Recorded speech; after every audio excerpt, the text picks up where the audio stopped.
So I'm very happy about the invitation the local organizers have done to me. So really highly appreciate this possibility to be here in Jordan and share ideas with you.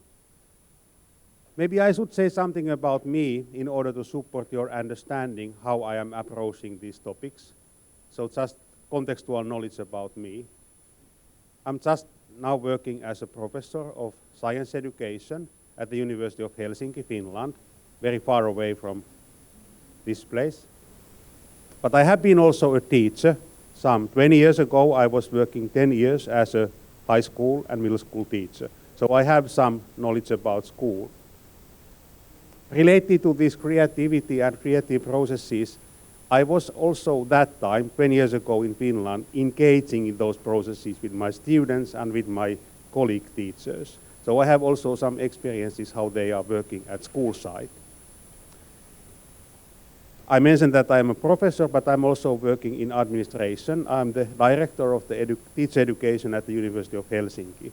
And our unit, the faculty, it's rather large. We have more than 200 teachers, 3,000 students, so it's a big unit. And I'm using these approaches I will introduce you also within teacher education, in administration. So maybe something about you. How many of you are school teachers? Could you raise your hands? And how many of you are somehow in leadership or administration? And are there any university teachers? University level teachers? Okay, some of them. But you are mainly from school and administration and leadership at school level. So I try to take into account that topic. Actually, I forgot to say something because I'm science education professor. My examples are more or less related to science education. However, I am very sure that the ideas are not very much dependent, content dependent, so they could be used in any other ideas. And the last topic in the beginning, because this is a workshop, then my understanding is that you should be also active. So I think that you need this booklet. You have a nice booklet in your package. I ask you to make some idea generation activities and maybe evaluation of ideas. So please be active and in general you can stop me and ask questions and give some direction where to go.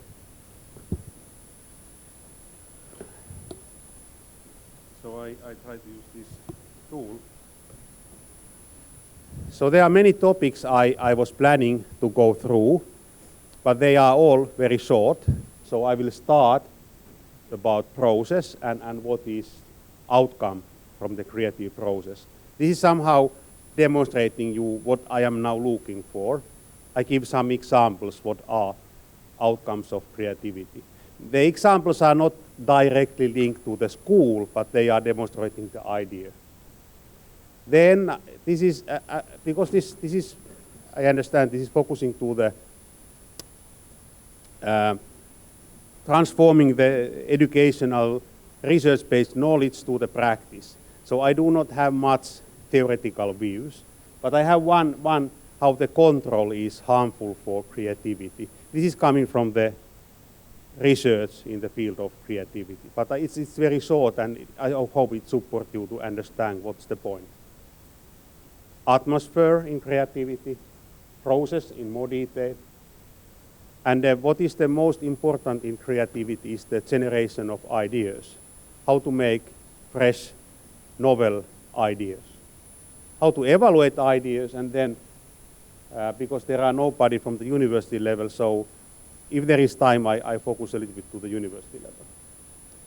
So I'm coming from the north. Our country, the size is quite close to Jordania. Sorry, it's 4 times Jordania, but the population is quite close. But we have less people in Finland. So there are a lot of spaces in Finland that are totally empty. There in the very northern part, there are not so many people living. But somehow the numbers are not far away from Jordania. And anyway, not far away from each countries here in the Arabic region. my country is well known of the welfare and education, and they are the most important topics we emphasize in our policy.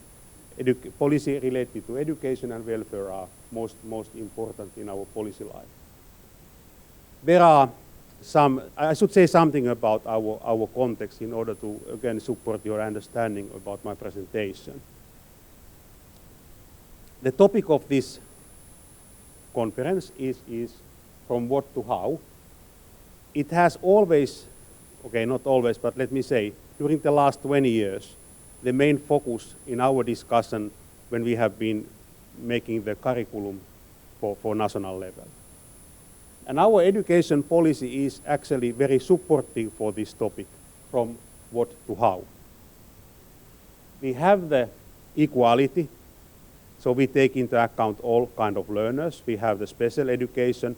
Actually, the better term is kind of personalization of inclusion, that is important in our education. Decentralization is important, and this is very supportive for this question from what to how.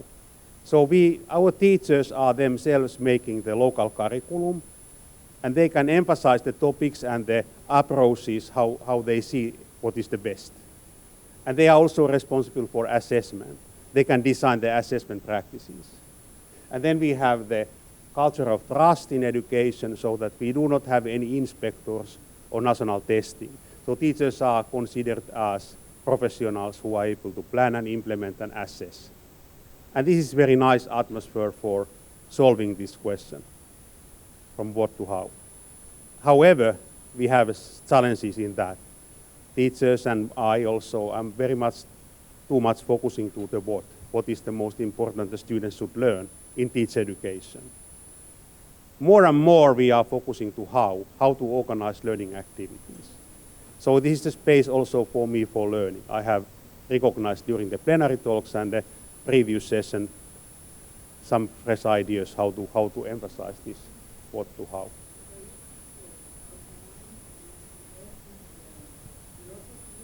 Correct, yeah. So we have the national framework.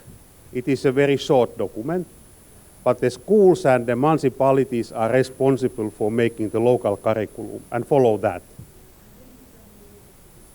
So the teachers are themselves evaluating. So we do not have testing. So the teachers are in charge of the assessment processes. They are giving grades to the students. So this sounds, if you are having the national testing, this sounds very strange. But in our context, it's working well. And why it is working well? There are three reasons for that. Our approach has been always a strategic approach. We are emphasizing aims for education, aims for learning. And we are sharing the aims. So we have a kind of mutual understanding what are the big aims. The second one is that teachers are highly educated. All teachers in Finland have a master level degree. They have a 5-year university training. Without a 5-year training, you are not able to teach at the school. So they are highly educated. They are masters and they are researchers. And then we have a kind of culture for collaboration. Because there are no testing, no inspection, no punishments. So it is supportive for collaboration. So these three, goal orientation, high level, highly educated teachers and collaboration, that makes it possible that we are not having testing. We are having monitoring. The monitoring means that we have an office for national quality in education. The national office in quality, they are organizing sample-based, so representative sample-based monitoring, and these outcomes of the monitoring are communicated to the teachers. But the national monitoring demonstrates that teachers are very well following the big guidelines and also doing the assessment in a fair way. So we have also this type of monitoring, but not testing. So the context is different to many other countries. But this is also one reason why our students are achieving very well in international comparative. Typically they have been among the best 5 countries in PISA, but this is the way how we support education. And this makes Yeah, we emphasize a lot of we trust teachers. Yeah, teacher is the most important. Yeah, correct. Yeah, correct, yeah. This is an example of a Finnish classroom because there is a lot of responsibilities and autonomy at school side. The teachers can plan how they organize education. And we are aiming to include, we have a heavy inclusion, we include all kinds of learners in the same classroom. So this means that in this classroom, they actually put two small classes together. So there are 32 students or pupils, grade 3, but there are 2 teachers because they put 2 classes together. And that's why it is supportive for inclusion, that the other teacher can more focus to the students with special needs. And in Finnish classroom, we are emphasizing a lot to the collaboration.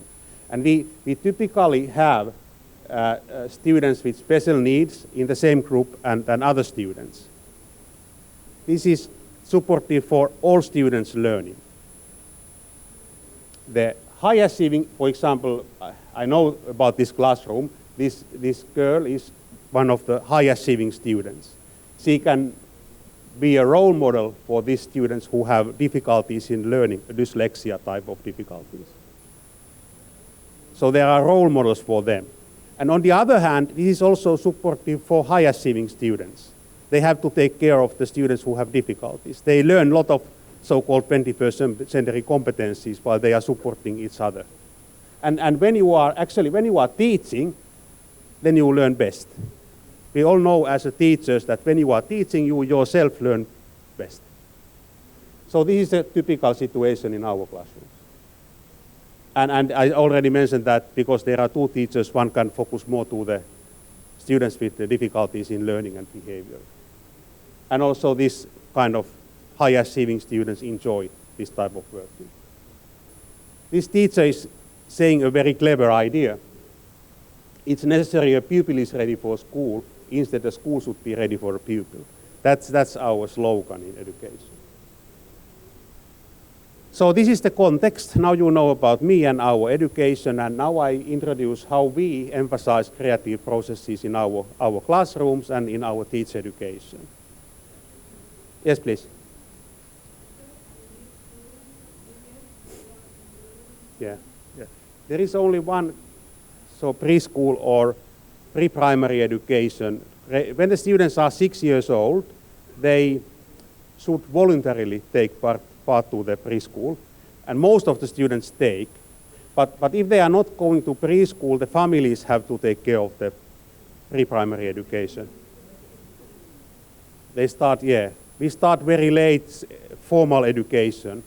When the students are 7 years old, we start formal education. So it's one of the latest. We think that when the kids are young, they should have time for playing and gaming, not so formal education. And we have kindergartens, and we have in our university, we have also kindergarten teacher education. It's very important. And playful learning is one of the topics they are making research on, and they are organizing playful learning inside the teacher education and supporting. Yeah. You just explained that collaborative learning is the technique used to address the needs of the gifted and with students with special needs. It's one way. Experience, it's one way. So you adopt other techniques like moving them out of the classroom or introduce other activities. It's not just it's not just inclusive in the classroom. So about 11% of the one age cohort of the students are recognized to have special needs. It's about 11%. Every 10th or a little bit more do have difficulties in learning or behavior or whatever they have. And we should organize support for all them. And Finnish families are very eager to get this recognition if they recognize the kid have difficulties. Because we are not looking for punishments, we are aiming to solve problems. The parents understand that this is the way how the kid is supported. For example, my daughter, when she was 7 years old, she had real difficulties to learn to read. So some students have these kind of difficulties. But this difficulty was overcome She was supported by the special need teacher who was familiarized with how to support students who have difficulties how to learn to read. And now my daughter is studying at the university in teacher education. So the difficulties could be overcome, especially in the situation where we have this kind of mixed groups. And this 10 or 11%, 2/3 of those are totally integrated to all lessons, and less than 1/3 is part-time integrated or included to the ordinary class, and part-time they are in special classes in the same school. So we have special classes for 7-10 students inside the school. And then about 1% is totally in the separate schools. But then the students have blindness or Down syndrome students are also typically integrated to the ordinary classes.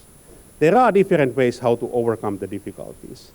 But I'm not a specialist in that field. I'm a science educator. No, nothing special, because this is very much in our values that we should support those who have difficulties. And those who are gifted and talented, they can, according to our experience, they learn well enough in this kind of situations. So we have a special school for music and sport, and also we have some schools for specializing in math and science, but the number of this kind of school is very small. So basically we are not having gifted programs. We are more looking for those. And if we look the PISA data, the one secret for Finnish good success is that the students who are low achieving students, they are performing much better than students in other countries who are low achieving students. If you compare only the low achieving or the weak students' performance, they are much better than in other countries. And this makes the whole results high. Okay, let's continue.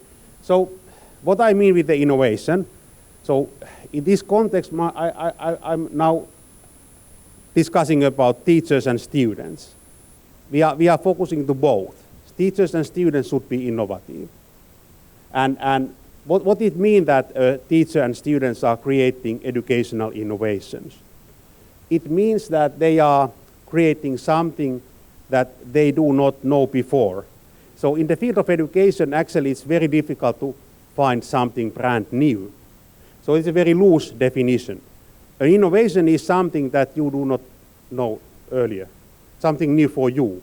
At least those who are creating that innovation, that's new.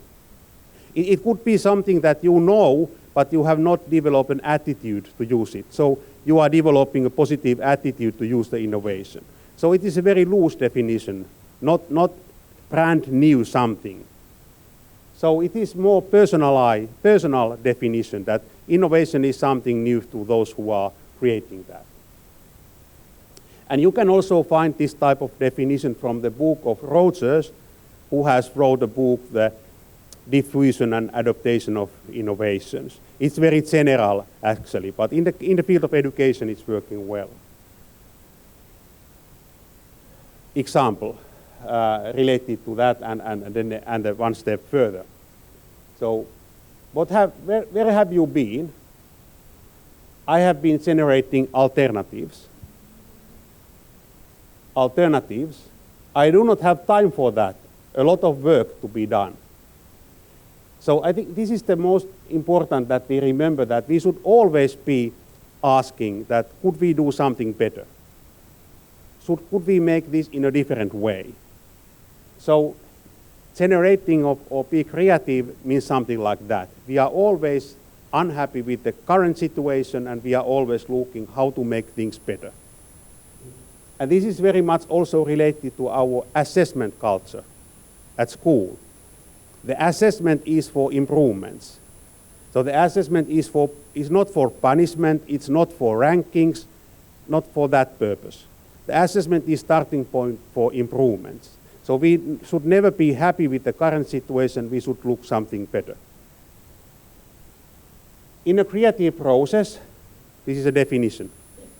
One is combining ideas or facts she already knows in order to create something new, at least for him or her. Her is missing, sorry. You should be ready for asking, could this be organized? So this is the definition. And this is, I mentioned that I'm science education person. This is coming from the engineering research. But nowadays, we are not only discussing about science, we are discussing about STEM education. E means engineering. So it's very well adopted by the science people, this kind of definition. Maybe the arts or musically oriented people do not accept this type of definition. But in science and in school context, in administration context, it is working well. So now I give you some examples of outcomes of the creative process, and this definition is working well with the outcomes. So a carousel, everybody we have seen a carousel around in the playground, and we know the brush. And when you combine these two ideas, you get a cleaning machine. So this is an example of the creative process, an outcome. It is actually not brand new idea, but at least for those Chinese people who have created it, it's a brand new. They have combined two ideas and made a cleaning machine. A very personal solution to the problem you are having. So how to rest? You use this kind of bottles. It is also outcome of a creative process. You have a break in a store. You are in a camp, and you are not having enough tools for making food, but you have other tools with you. You are just combining ideas in order to solve the problem. This is an outcome of creativity and recycling. Everybody knows the difficulty in a birthday party with the first person who is taking the cake. Is the real problem. How to solve the problem with one hand and a plate in another hand. It's challenging. But you should not be happy with this kind of tools. You should find another way how to solve that. That is a very simple innovation from Finland. A cake cutting tool for one hand, and it's easy to take to the plate. Why we should be happy when we are eating fruits, just putting them to the plates, this is more innovative. So now there are examples. I think that's enough that you get the idea that innovations are not so strange. You just put things together and you get something new. And this is something that we emphasize a lot in elementary level in STEM education. We are asking students to be innovators, putting things together and create something new. And especially in the context of robotics and coding. The robotics and coding, they are wonderful tools for learning 21st century competencies, but they are also wonderful situations where students are creating ideas, putting things together and create something new. And now this is a little bit psychology. So I'm not having text, only some figures. So the control is something that is preventing, is harmful for creativity. We always have control. So this means that we are so critical always. We are having arguments that this is not working, this has already been done, we are not going to that direction. We are always critical. We are not able to see where are the new ideas coming from. And in the one book, so this is an example, a student, the mindset, what are the thinking and beliefs in her head, and then the real classroom situation. And when you are aiming to solve something, there is a control barrier that are preventing your creativity. So actually, it's very difficult to see the problem itself. So they are somewhere, but we are not able to catch them. They are hidden. So how to actually, this is one of the most challenging, how to pose the question or problem posing. It is somewhere. Okay, then we get it. But this is the problem we have to solve. But then we have to accept that it is kind of problem with the whole. It is not a solid problem. It is not well-defined problem. It's ill-defined problem. But we have to accept that. But our control is preventing this type of acceptance. So I trust this psychological research, and always when we have a problem, it is the, for example, in my administration, I have a problem now, a serious problem. 1 million euro is missing from our budget for next year. It's a serious problem. And it is the problem with the whole. So actually I do not understand where it is coming, but that is the fact. So I have to solve that with my colleagues. So, and then we are looking for the problem, and it might still be the whole problem without the solid definition. We are aiming to put things we already have in our mind together in a new way. This is problem solving in this context. So there is this idea, this idea, this idea. How to put them together in order to solve the problem. And finally, we solve the problem. Oh, it's a nice solution. Now there's no any holes and everything looks nice. And typically we stop in this situation. We think that now we are happy. No. In creativity and problem solving, we should never be happy and we should continue. And somehow we come to the solution that actually also this solution fits the problem. It is also in the whole and it makes the problem solved. So this is one rule I follow, that I'm never stopping, I'm still continuing in order to find something new to solve the problem. So this was a short package about the psychology behind the creativity and what is the problem. And actually the crucial question is how to make those holes, how to break the control. Sorry? You have an answer? Do you have an answer? Maybe I have been talking now almost half an hour, it's too much. Maybe you can discuss with your colleagues how to create more positive situation for recognizing the problem, for solving the problem, how this is overcome. Yes? Can you give us a simple example about the idea? So, I'm saying that in creativity, the control is harmful, because if we have a strong control and we are trying to generate alternatives, new ideas, always comes to our mind that this is something we already tried, this is not working, this is a stupid idea. This is coming to our mind. So we have a strong control.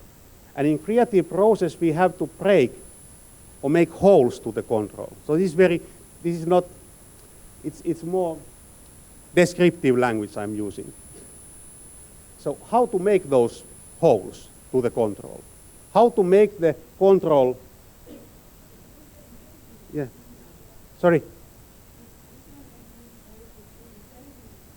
Of course. That's, yeah. Making a class as, instead of lecturing a class, you can argue with the students, raise the levels of debate, try to analyze everything in the class and everything they know, the knowledge. And it is not about the knowledge they know, it's about how to do things. It's not about what do you know, it is about how to do. Yeah. Good. Anybody else? Yeah? Yeah. You can use the microphone. Yeah. Yeah. فبعض المعلمين يستهينون بخبرات طلابهم، يعتقدون لصغر سنهم ربما ليس لديهم خلفية ثقافية أو علمية كافية، لكن يتفاجؤون من خلال الاقتراحات أن عندهم فعلا خلفية استهان بها المعلمون.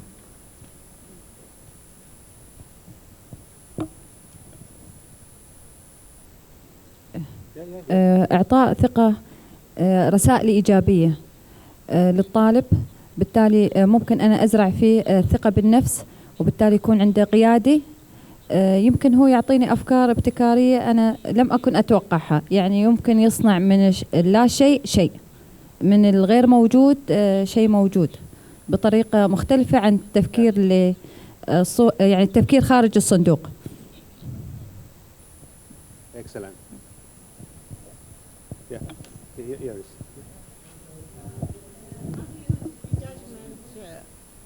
Okay. Not to use prejudgment. So as a teacher, I can even give challenges that I myself don't know answer for, so that I, with the students, we can reach something. Or, yeah. Good. Thank you. And here's some. Yeah. Lot of hands. Thank you. In fact, I look to the control in another way. Sometimes we have, as teachers, to talk or to make some control, because some students would discuss facts. So we have to tell them this is a fact and it's not a theory. So there should be some control in this part. We just not leave them thinking all aspects as the same. Thank you. Yeah, there are a lot of hands. Yeah. Yes. ممكن كمان ممكن من خلال تنويع استراتيجيات التدريس والتقويم المستخدمة من قبل المعلم، يعني تنويعها بيؤدي إلى أنه ممكن اكتشاف اللي هي الفروقات الفردية بين الطلاب، سواء استراتيجيات تدريس أو استراتيجيات التقويم المستخدمة. وبرأيي هذا كله بيرجع على المعلم وتدريب المعلم المسبق واكتسابه مهارات من خلال التدريب.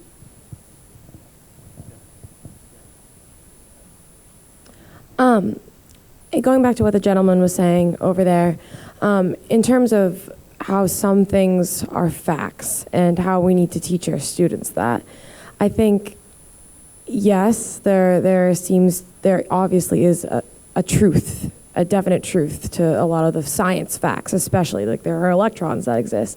But in terms of being able to combine these aspects and direct our students to natural phenomena and make them answer questions about natural phenomena, then it really gets them to think about going into the outside world. So for me, I think one way is to relate it to our surrounding world as often as we can.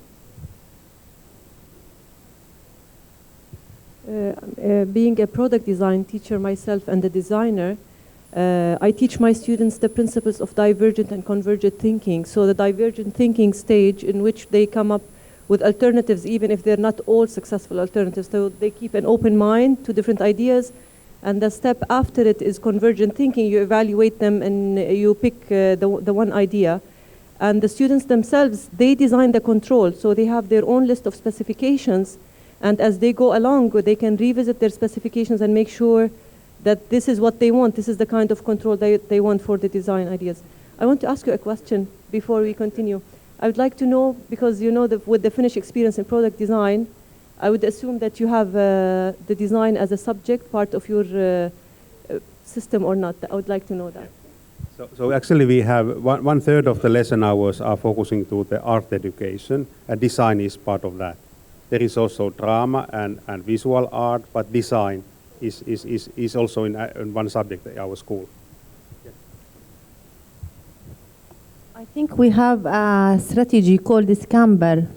If you have ever heard of this kind of strategy, tools for thinking, we can give the students any kind of product and ask them to eliminate, to add, to change, to something like this. This will encourage them to generate ideas. These ladies have.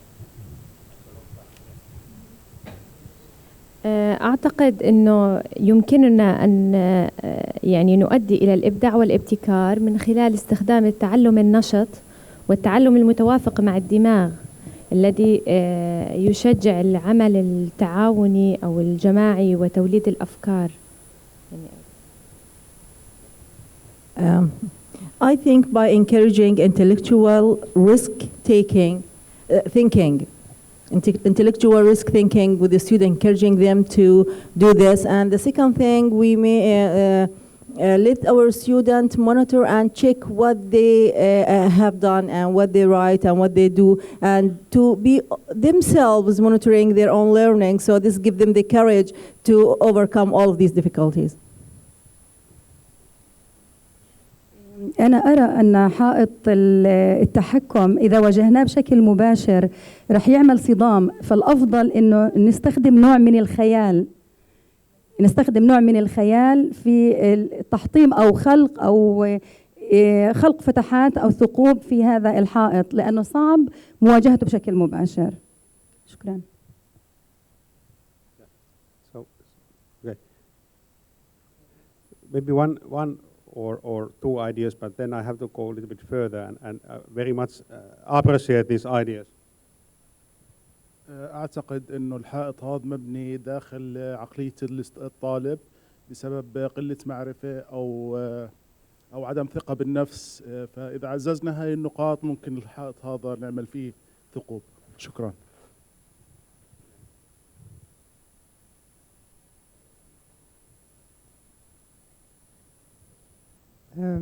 When we set a problem in the classroom, I tell them sometimes that I might know the answer, but maybe my answer is old-fashioned. I want you to look or to Google it, and we'll discuss it tomorrow. If you find answer better than me, we'll put both solutions, and you decide which is better. We'll try both.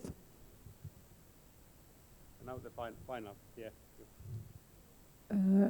بالنهاية احنا بنشتغل ضمن بيئة تعليمية، وكل بيئة أصلاً إلها نظام تحكم فيها، وهذا الإشي لازم نشرحه لطلابنا إنه كل بيئة في نظام معين وفي لها قوانين تتحكم فيها.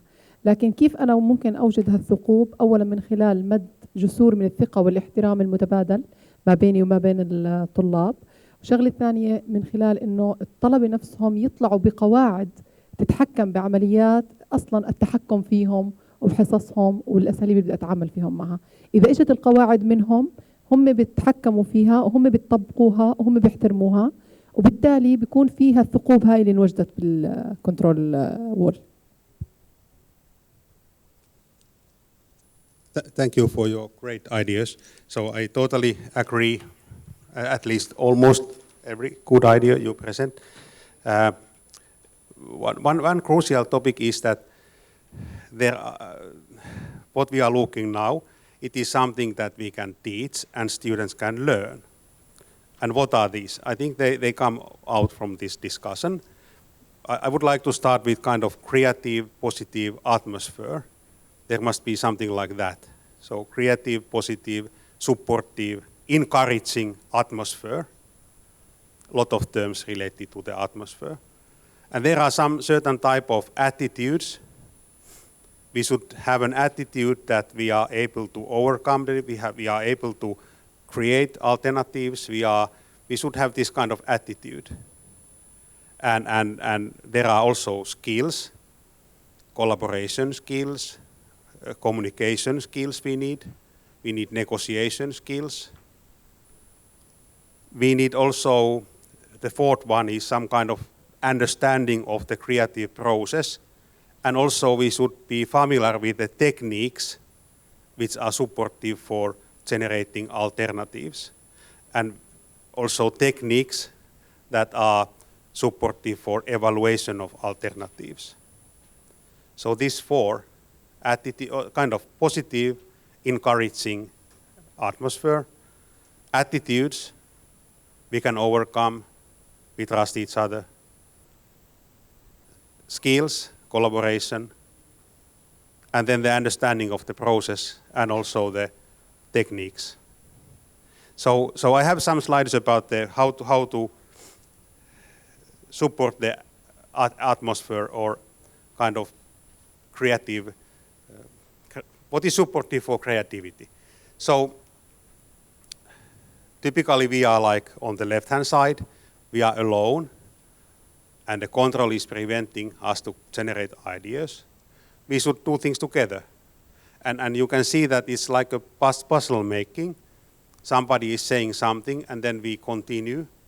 We are doing that solution to the problem together. Somebody of you said about that, how to go out of the box. What I am personally using is analogies. Analogies are tools for generating alternatives, and they are also tools for making the positive atmosphere. A personal analogy is one. So how I solve the problem if I am an inventor. So maybe I ask myself that how I solve this problem if I am a student in our faculty, if I am the other lecturer who is having a lot of teaching, a professor who has a lot of research projects. How I solve that problem then? Or artist, lion, whatever. It's actually not so important what is the analogy we take. This is somehow supporting us go out from the box and look the problem from the other point of view. And maybe then the new ideas are coming. Looking for the near, far, and very far. There are also ways of taking the analogies or other views to use. This is where I get most creative ideas. In the childhood, we might have the feeling that time I was a creative, I was making a lot of things from the sand, and so let's go back to that time. Rules for creativity. So we all think that creativity is something that we are crazy all the time, but there are certain rules I have personally recognized that are important to follow, and according also to literature. I have made quite many publications in the field of creative processes, especially in the context of coding and robotics, and also in the administrative context. But there are certain rules I have recognized that it's better to follow. For example, this. There must be kind of non-judgmental atmosphere and supportive atmosphere when we are generating ideas. We have to accept that there are no dumb ideas. They are just ideas. When we are generating the ideas, it's not allowed to evaluate them at the same time. If you are evaluating immediately the ideas, you fix again to the critical side. And then it increases the control for generating ideas. Somehow I have learned to trust this, that when we are generating the ideas, it's time for creativity, not for evaluation and critical thinking. Typically, I'm leading the department, a big, or faculty, it's called faculty, the teacher education faculty. So we have a steering committee, a kind of group of directors. And typically when we have a difficult problem to overcome, like this budget problem, I divide the meetings in two parts. The first part is for generating ideas. And people have learned that in the beginning it's better to have an atmosphere where all kinds of ideas are allowed to say, and they are all written down. And the next time when we come back to the problem, we start evaluation. And we should trust also that the more we have ideas, it's better. More is better. So because in the beginning, very familiar ideas come to your mind. Actually something that already has been done or used. But when you continue, then starts new, fresh ideas coming. So we should trust that more is better. So this is an example where we had a lot of fresh ideas. And then when we come to the evaluation of ideas, then we should use criteria. We should evaluate but there are typically many criteria, many views we should take into account. But somehow I understand that they should be separated. And finally, the creative process. This is very much coming from the engineering side. And maybe those who are musically or visual art-based creative, they do not accept. So allow me to have this, because this is working in science and also in administration. The process starts with an open problem. We should accept that it's not well defined. It's a hole in the problem.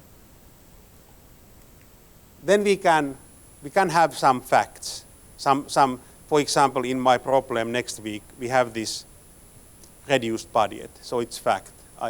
That is something that I can't change. And typically there are only few facts. Most of the topics we are saying aloud, they are more like opinions.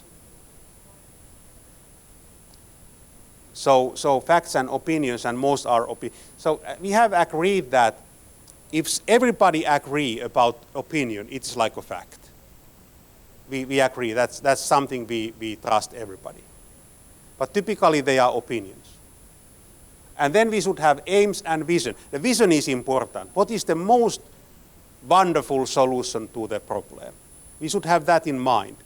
And typically the vision is showing us the direction. And it tells us that this vision is solving or somehow putting all things to the order and solving many problems at the same time. Ideas, that is the heart or kind of the most important of creative. Generating of ideas, evaluation of ideas, and then accepting the outcome. And implementation. It happens very often that when we are generating ideas, the problem comes more clear to us. So we should accept also this, that while we are generating ideas, the problem comes more clear. Also the opinions and visions are coming more clear. But in my understanding, we should not mix the generation of ideas and evaluation of ideas all the time. And now I come to the next phase where you should be active, I hope so. I give some examples what kind of techniques we are using while we are generating ideas, and especially from this point of view, school side. This 8x8 method, it's actually very simple, and even the second or third graders are able to use that. So I'm running a research project where we are implementing the mobile devices to elementary school classrooms. In addition, we are focusing to the inclusion, how in science education we can take into account students with special needs. And smartphones, smart iPads, they are wonderful tools for those who have difficulties to learn. That is the aim of the kind of big idea in the project, that let's solve the problems students with special needs have with the use of mobile devices. So we start with the students. We organize with students brainstorming with this 8x8 method. And this is the name comes from the kind of metaphor that you put one paper to your table, that is where you write the problem, and then you start generate ideas. Making notes, so the tools are for that. Recording notes. This was an excellent idea solving many problems in this project. Those students who have difficulties to write and read, they were using a lot, for example, audio recording tools. They were reading, or the other students were reading the text and they were listening. And they make notes through making videos and photos and also audio recordings. So it's not necessary to write every time. That is something that we think that this is something we should do. But it's an opinion, and this was supporting to overcome many difficulties for students with special needs. And looking for notes. Looking for information, this is very simple, you know. Also the wiki and YouTube. Sharing of ideas, sharing of outcomes. Those SkyDrivers are used in the project. Emails, applications. So you can see that now this is 8. There are 8 areas where the students are looking for new fresh ideas how to use smartphones in learning. And then you go to each box and you generate 8 ideas to at least every box. how to use that. The name comes from that. Then you get almost 100 new ideas how to use smartphones in education. And what is the most important now, that the students are active in this. They are generating ideas. They are starting to use the ideas in order to overcome the difficulties. So this was not working. I'm not able to show you. There was a video clip about how they were using it in real situation. But I have to tell a little bit. They were using just for making notes and writing things and drawing things and reporting and send information to the SkyDrive and different kind of things. And that learning was in the context of exhibition. Students go to the exhibition and learn from the forest industry from that exhibition.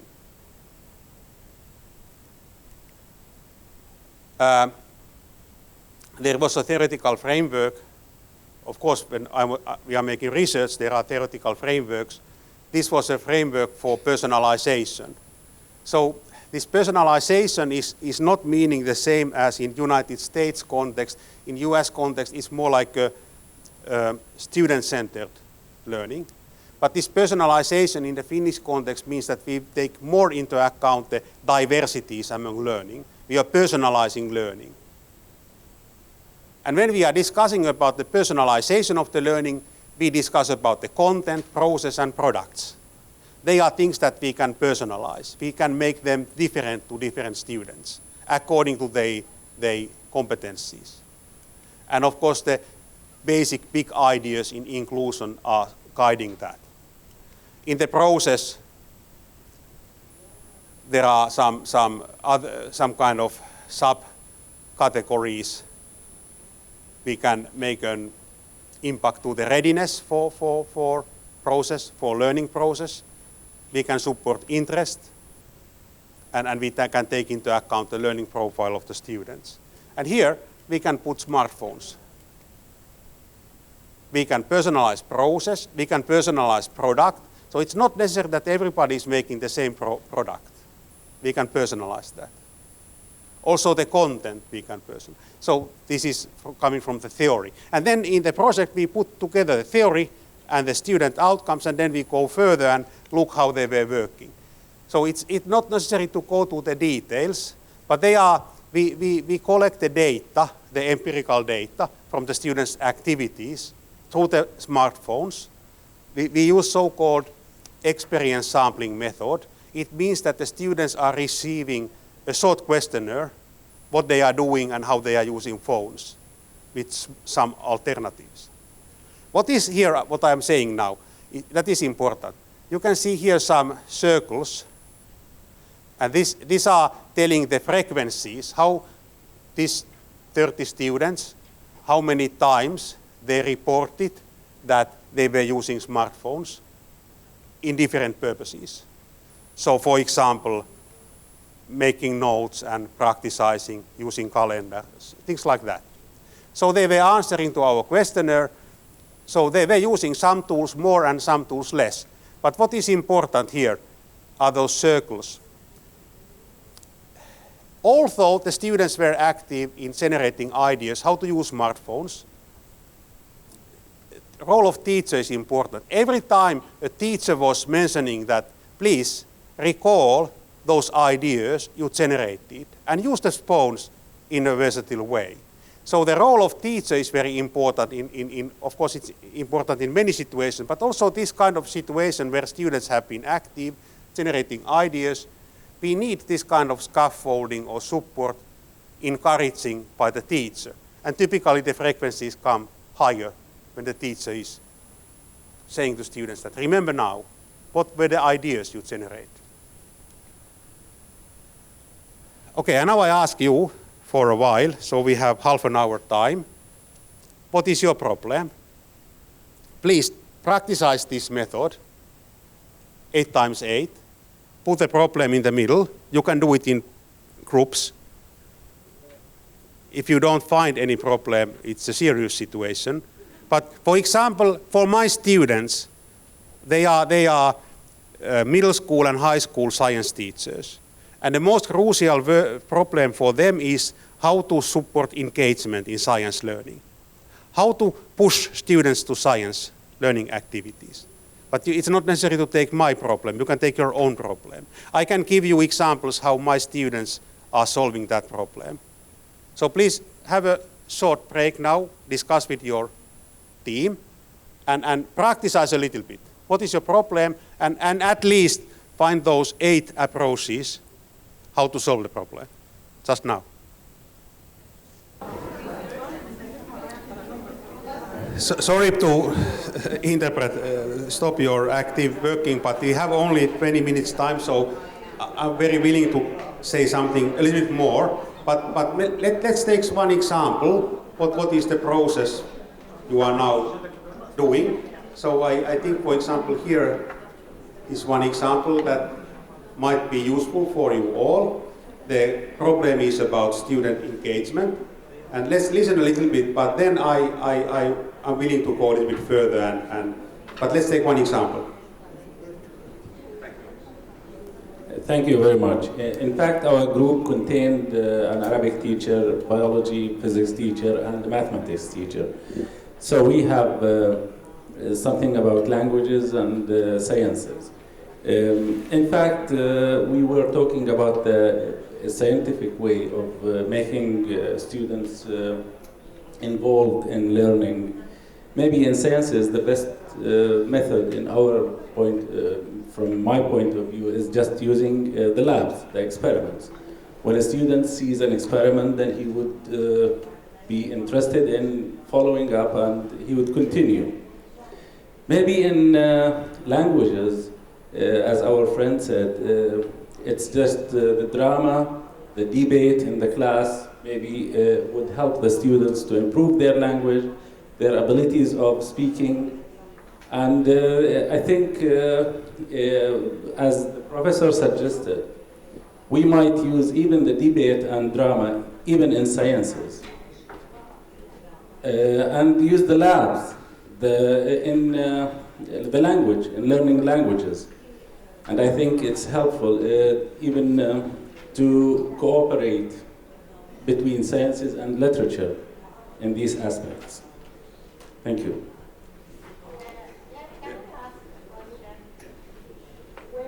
When you explained the process, we understood, yes, you want people to think how they can generate idea. But I mean, with this example, when you start to give ideas, it's just, you don't give yourself enough time to... Yeah, that's true. The time was very limited. And let me a little bit elaborate this group. I think that was an optimal group because there was a science teachers and language teachers together, solving the problem, how to support student engagement in learning. And it was wonderful that there were coming ideas from the science and language teachers' point of view. So, drama is not familiar here, I learned, but it's familiar in language. So the next step is, because this 8x8 method, here comes, this is the how to support engagement. And the first idea is use of drama. And now it is the time for generate 8 ideas for how to use drama in science, because it's something new. And then we get new views to the science. And actually it's very close what we were doing in Finland in the beginning of 2000.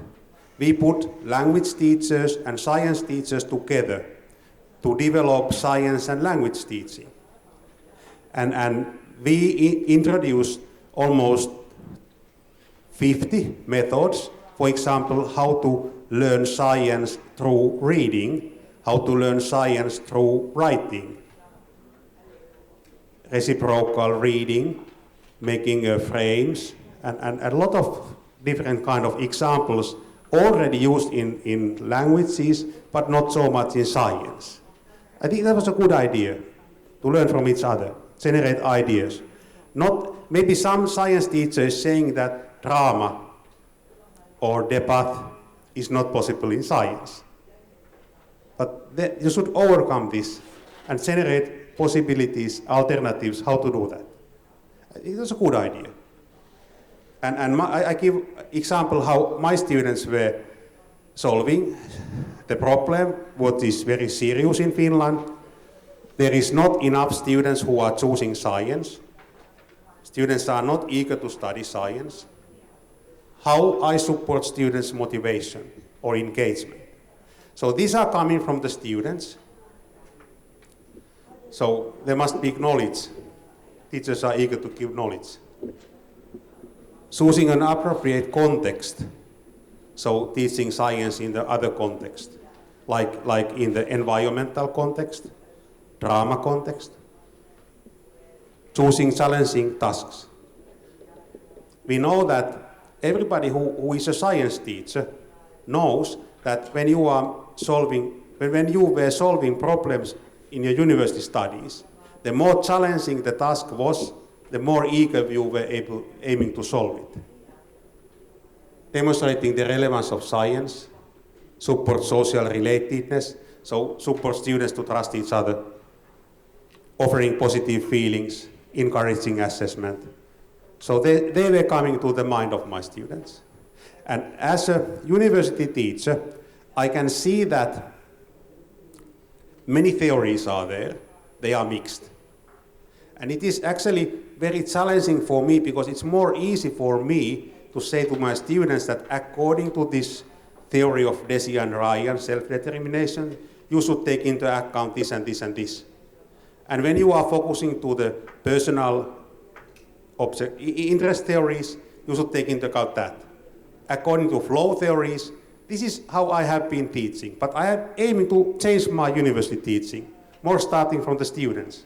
But of course, teacher is needed. Teacher is able to see and support students to putting things together. And these are the examples how to support feeling of autonomy, but let's go further. So I can see that how interest theories are in those examples. I can raise the theories and supporting students to put things together. I can see how the motivational theories are inside the students' examples. So it's a new way of approaching. And this is somehow related to this use of creativity in ordinary classroom situations. My first example was from the elementary level, and the second example was from the university level. These approaches are working well in both levels. So you should trust your students and push them, encourage them, but teachers is always needed to organize something, support the organizing of the knowledge. And when it doesn't, I was asked why there are 8 times 8 as a name of the method. So very simple answer. It looks nice that the problem is in the middle and around the problem there are 8 papers. And sometimes I have recognized that students or myself easily generate 3 or 4 new approaches to the problem, and the rest are not so easy to generate. But I know that I should continue, and there are a lot of techniques again, which are supportive for you to continue. And this is one, distance model. In creativity, analogies are important. Here it was an example. You were finding solution from the language teaching. Somehow use the analogies to find solution to science teaching. But this is actually very simple method. You take a distance model that has nothing to do with the problem you are solving, and you generate crazy ideas, and then possible solutions. So that was made by me, not by my students, but I was demonstrating to the students how to use this method for generating new ideas, how to support student engagement in science. Support the development of interest and motivation. That is the real problem in science. And let's take a distance model. It has nothing to do with the real problem, but it is the distance model. And then I start with my students thinking, what are the properties of the camp? Picky, plastic, metal, pocket, light, hard, shining, nice, fashion. So there are a lot of characteristics with this type of simple camp. or at least they come to my mind. The next phase, crazy ideas related to those properties of the gun. Picky content, plastic context, metal context, could be held in a pocket, and so on. And then you come to the more core content, technological content. So this is not so nice because I have just made this for demonstration. It doesn't look very novel, but I'm demonstrating the method. This is powerful, supportive for generating ideas. You start something that has nothing to do with the problem, thinking about that, and then come back, use analogical thinking.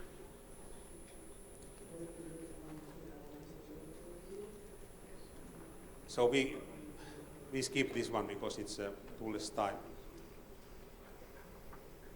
And there is a lot of variation. This paper technique, it was somehow organized on the table, but in the classrooms we have those tables.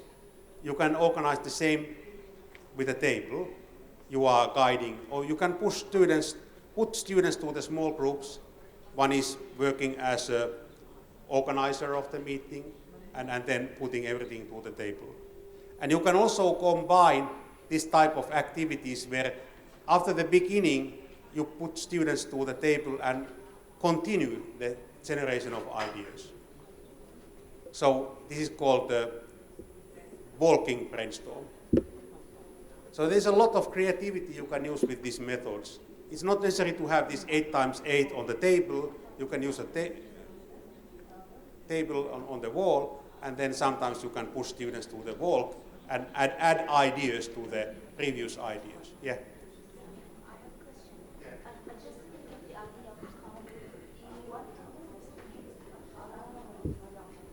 Can you please explain the idea of the comp, because I didn't get it? Do you want to please? So what was the idea of the distance model? So because everybody know that generating new fresh ideas is hard. It's difficult. The analogic thinking is supportive for generating new ideas. You take something as a distance model, which has nothing to do with the original problem, and then you start thinking what are the properties of the distance model. I give you a list of the comp. And then a crazy idea, you think that if somehow you create a crazy idea of the property of the distance model and then come to the practical. But this crazy phase is important. It is supportive for creativity. It is making the control smaller. That is very shortly, again. I hope you get. And now I am coming to the final phase. I skip this also. This is an example I like personally very much. Maybe I say something about that. So it's called the overall mapping of a problem situation. You need a big wall, and you write on the top of the wall the problem, how you interpret that in the beginning. You write down the facts. Everybody agree. You write down the opinions. You write down aims and a vision. And then you start generating ideas. Actually, you first generate approaches. And under the approaches, you generate ideas. And you can continue this many days. You're having all the time the same big picture on your wall. So this is supportive for kind of big problems to overcome them. Evaluation. So I was emphasizing in the beginning that you should somehow separate the generation of ideas and evaluation of ideas. And for evaluation, there are techniques also. And the first technique I like personally very much. It's very simple. 3 plus and how. So every time a group member is giving an idea, other group members should say something positive. In this idea, this and this and this are excellent and almost we are ready to implement. it's important to have this kind of positive examples because it is supportive for positive atmosphere. It is also giving the direction. If you are seeing something positive in an idea of another person, and you are saying this is positive, this is positive, this is positive, it is giving the direction to where you are willing to go. It is giving feedback to the other people in a positive way where we should go, where we find the most brilliant ideas. And then it's also possible to give constructive, but you are not saying, you are not allowed to say that this is negative. You should formulate that, how we can enough money for that. So in a constructive way, so that you are not saying that it's not possible. You should say in a constructive way that is explaining to the others what is the side we have to develop further. It's very simple technique, but it is supportive for the atmosphere and also giving the direction and also evaluate the ideas. And I already say that. And then there are very formal methods. So the ideas are on black. This is coming back to the student's idea, how to increase engagement in science. And the support to the feeling of autonomy. This is coming from the theory of Desi and Rai. And if a person have feeling of autonomy, he's typically more engaged on a topic. Social relatedness means that if I can trust you and you are supportive for me and you feel that I'm supportive for you, it is supportive for the engagement. And the competence, you are giving positive, encouraging feedback, then you are feeling that you are competent and you go further. And then you have ideas how to solve industry site visit, cooperative learning, science inquiry. You are evaluating them from different point of views. This evaluation is telling what is the more kind of motivational aspects related to the certain approaches. So this gives you an overview. What are the approaches that are most engaging, which are most engaging in the field of autonomy and so on. This is important to practice with the student teachers. They come more deep to the understanding of the motivational theories. And this is another example, some kind of comparison of two approaches, cooperative learning, industry site visit, from the point of view of certain criteria. So that was I was planning to say, and because there were not so many university teachers, I skipped the last topic because this was about how our university, 40,000 students, 7,000 staff members, how we activate everybody to creative processes in making the strategy for the whole university. But let's keep that. And is there any questions or comments you would like to raise before we have the break?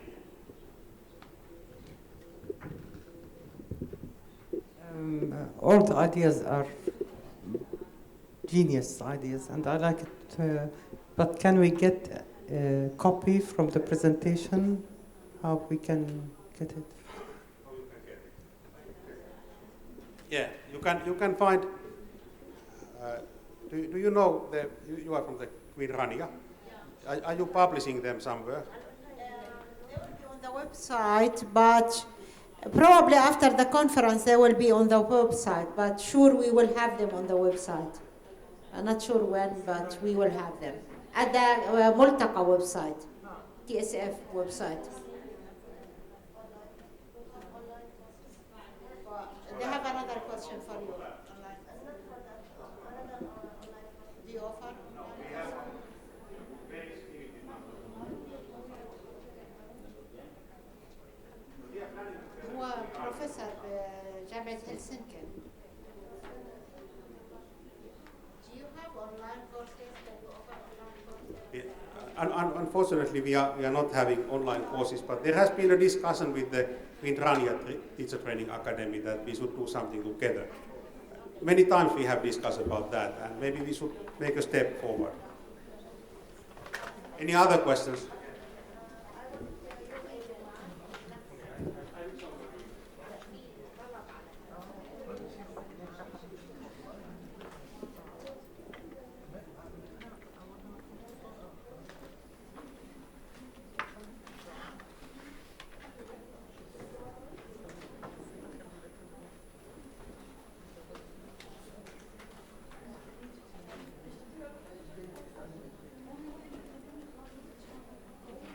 I think now the session is over. I would like to thank you for very active participation and very good ideas coming all over the room. Thank you and good luck for your process.